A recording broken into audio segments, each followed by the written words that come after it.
FPL family, what's up? It's -4 points, and this week we're going to be taking mainly a look at Chelsea's assets ahead of game week 7. So Chelsea have a great run of fixtures. Everyone's thinking of getting a couple of Chelsea players in their teams. So this video is going to be, that's going to be its main focus, looking at who Chelsea's best assets are in defense, midfield, and attack. And then I'm going to give you a little preview of my team for game week 7. But before that, we'll take a quick look at how I did in the previous game week and game week 6. So this is my team from game week 6 last week. 53 points, which was fairly respectable considering a lot of people struggled last week. It wasn't a high scoring week. Not too great though. My overall game rank was pretty high because I did 3 transfers from -8. I've learnt my lesson, I hope. No more -8s. I do not want to be doing that again. I did bring in Sarr, who gave me 9 points, which was good. But I also brought in Lukaku, who didn't deliver. So there wasn't quite the rush I needed for Lukaku. But Lukaku's there for the long run. He will come good with Chelsea's good run of fixtures. And Allen I played from the start instead of Christensen. Again, Christensen had Man City, so I wasn't confident of a clean sheet. So I started with Allen. He won a penalty, got 6 points, so I'm happy with that. So in all, the team's looking okay. I do think there are a few changes needed. Jota is in my team. If you've got Jota, I think you should be thinking of selling him, even though he scored in the last game. I just think with Firmino now being fit again, Firmino had a great game in the Champions League midweek. I just think, and Liverpool's fixtures are tricky. I just think with some of the bigger games, I just think maybe Klopp will go for Firmino instead of Jota. And maybe Jota will play the sort of easier games, or maybe he'll play the cup games. So I'm taking Jota out for now. He could always come back in when Liverpool's fixtures improve. So that's my team for game week 6. Now let's get on to Chelsea's assets. Let's take a look at the defenders first and see what defenders you should be thinking about getting into your team. These are the 5 Chelsea defenders that you should be thinking about. With Reece James injured, he's not really an option right now. He might be in a few game weeks, but for now, he's not in the options. Also, I've not included the goalkeeper Mendy. I just feel like with keepers, I'd rather spend the money elsewhere. So I always like to have 4.5 goalies, possibly 5, because I feel like defenders make more points, so I'd rather have a cheaper goalie. But Mendy could be an option. However, I think there's more money in the defense. Now, I'm recording this just after Chelsea have lost to Juventus in the Champions League, where Alonso was taken off at half-time. So it's unclear exactly why he was taken off. Chelsea didn't look great, and it did seem like Tuchel was angry and wanted a lot of changes. He made a triple substitution with Azpilicueta coming off and Jorginho coming off. Alonso came off at half-time. We don't know, but in the Premier League so far, Alonso has been the regular for Chelsea. So I've got a feeling it could be coming to an end, but people have been saying this for a few weeks now, and Alonso still keeps playing. So if you want to be risky, if Alonso plays, he's very attacking. He hardly gets back, and he's always bursting into the box. So if he plays, he's one of the most attacking players Chelsea have. But it's a gamble. It's a gamble right now. If you had 2 defenders, I think you could take a gamble, possibly with Alonso and another. If you just had one, Rudiger is the safest pick. He's 5.7, which is less than people like Azpilicueta and less than Alonso, and he seems fairly nailed on. But like I said, Chelsea have just lost to Juventus. They lost to Man City. You don't know exactly how the manager's going to shake things up. Rudiger seems the safest pick, but you just never know. And Azpilicueta, with Reece James being injured, Azpilicueta should be getting more game time, but sometimes Hudson-Odoi plays on the right. So people think because Reece James isn't playing, that means Azpilicueta can play on the right back now.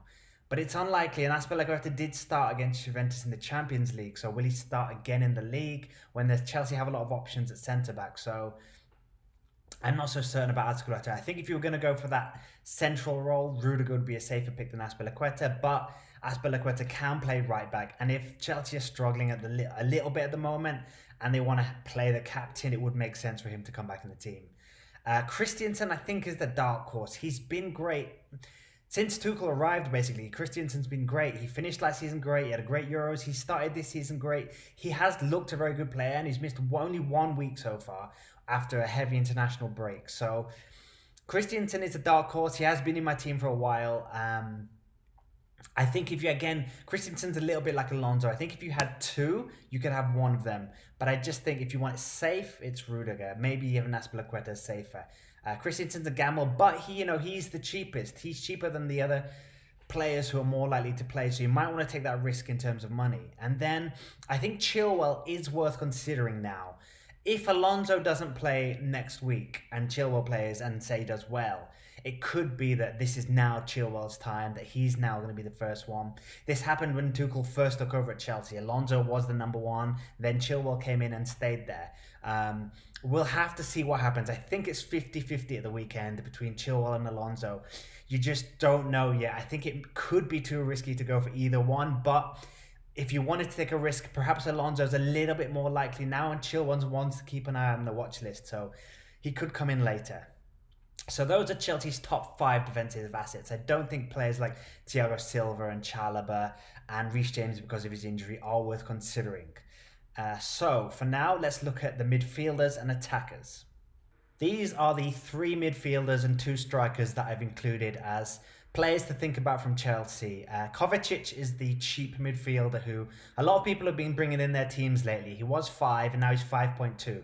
He's gone up quite quickly in price, and I can see the appeal. He scored a goal and an assist, and he does look like an interesting option. He does facilitate money elsewhere in your squad, but I just think with Chelsea's good fixtures, if you really want to take advantage of it, Kovacic might not continue getting these points. I don't know if he's this season's Gundogan. He might be one to keep an eye on, and if he keeps playing, if he keeps getting attacking returns, then sure, bring him in. But I think Chelsea have a lot of options in that midfield, and I don't know if Kovacic is the one to go for. He's a bit risky. But again, if you want to take the risk, it is a cheap risk, so it's not as bad as taking a risk on an expensive player.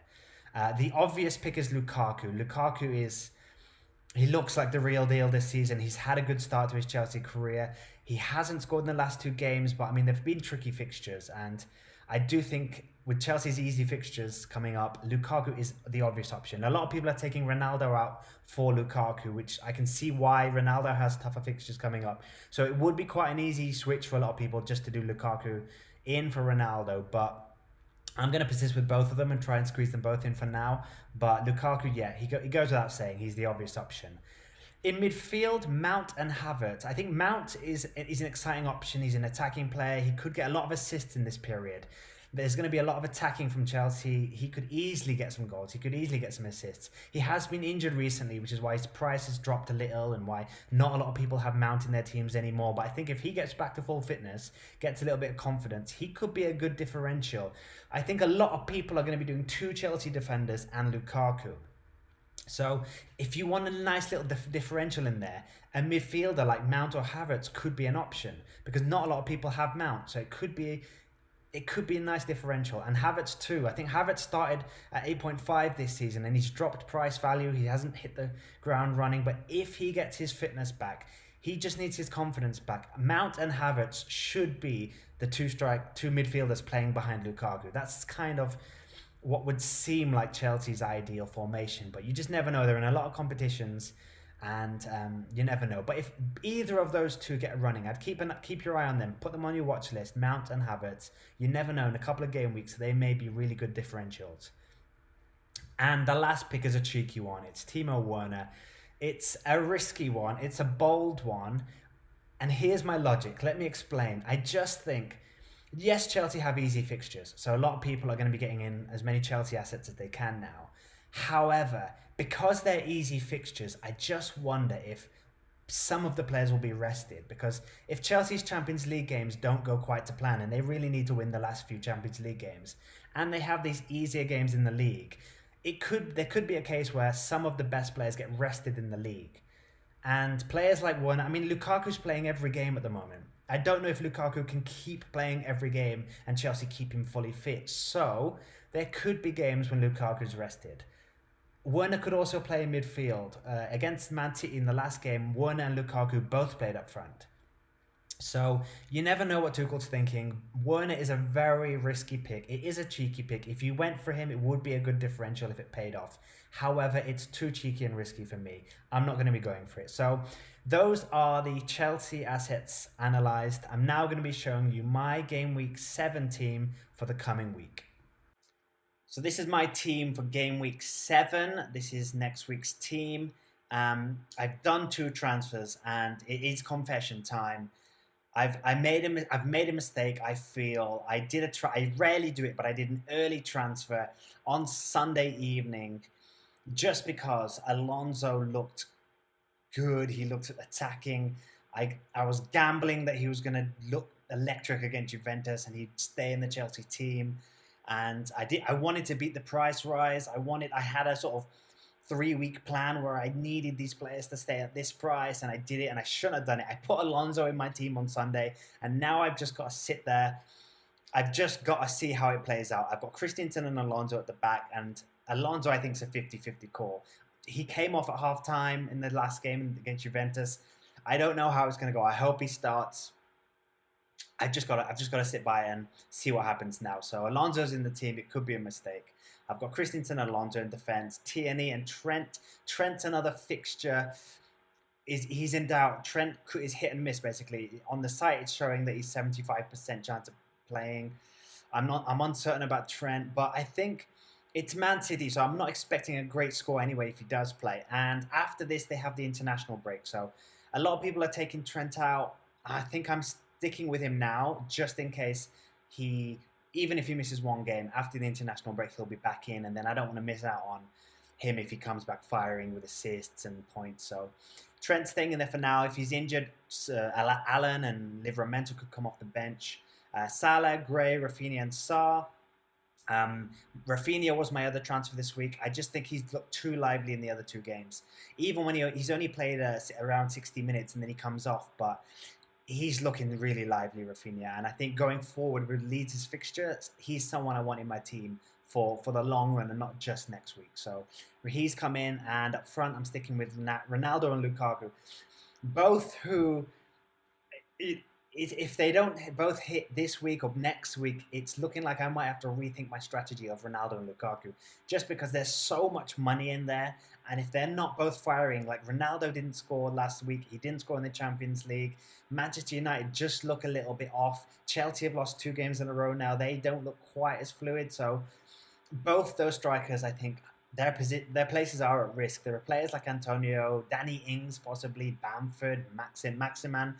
There's plenty of strikers who are looking on better form. So for now, I'm going to stick with them. I'm going to hope that they come through. That the 2 games for them both was just minor setbacks. The captaincy is on Lukaku and the vice on Ronaldo. I'm hoping that they deliver this week. The squad values are fairly healthy, 100.9. I've got $1 million in the bank for next week. I don't know how that's going to go. I've got my eye on Cancelo. I've got my eye on possibly having to replace Alonso next week. I've got my eye on other strikers if Lukaku and Ronaldo keep misfiring. So we'll see how it goes. But for now, this is how I'm going to go for game week 7. Good luck with your game week 7s. Help me out on this channel, like and subscribe. And if you've got any thoughts on my team, on the Chelsea assets, leave a comment below or let us know on Twitter at -4points. Until next week, goodbye.